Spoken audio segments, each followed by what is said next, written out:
A Porcupine Named Fluffy by Helen Lester, illustrated by Lynn Munsinger. When Mr. and Mrs. Porcupine had their first child, they were delighted. Now he needed a name. Should they call him Spike? No, Spike was too common. Should they call him Lance?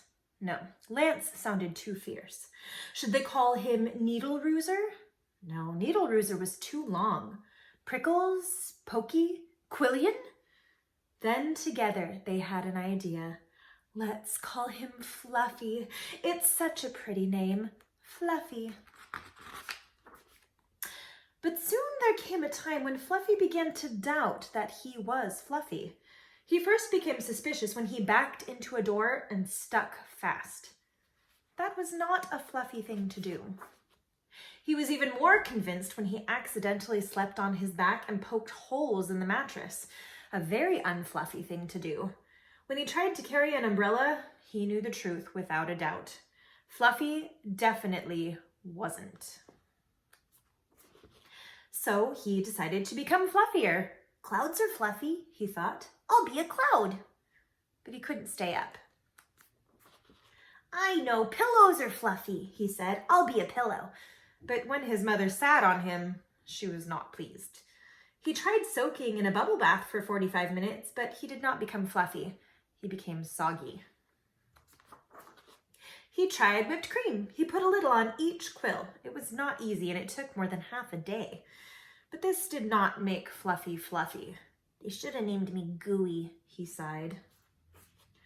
He ate a lot of fluffy marshmallows. He rolled in shaving cream and feathers. He even tried to become a bunny. But the truth remained. Fluffy wasn't. One afternoon, Fluffy set out for a walk, trying to think of ways to become fluffy. Before long, he met a very large rhinoceros. "Grrr," said the rhinoceros. "I'm going to give you a rough time." Fluffy didn't know what a rough time was, but he didn't like the sound of it at all. "What's your name, small prickly thing?" asked the rhinoceros unkindly. "Fluffy," said Fluffy. The rhinoceros smiled. He giggled.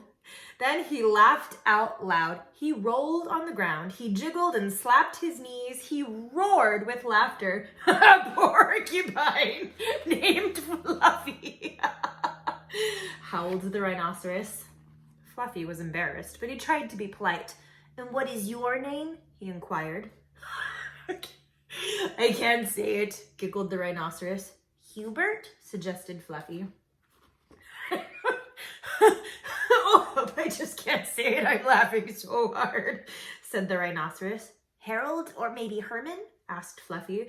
"No," gasped the rhinoceros. "It's Hippo." Hippo? A rhinoceros named Hippo? Fluffy smiled. He giggled.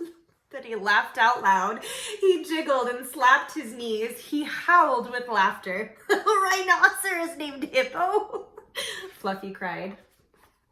A porcupine named Fluffy. A rhinoceros named Hippo.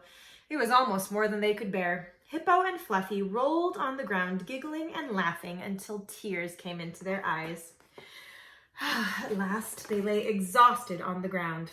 From that time on, they were the best of friends. And Fluffy didn't mind being Fluffy anymore, even though he wasn't.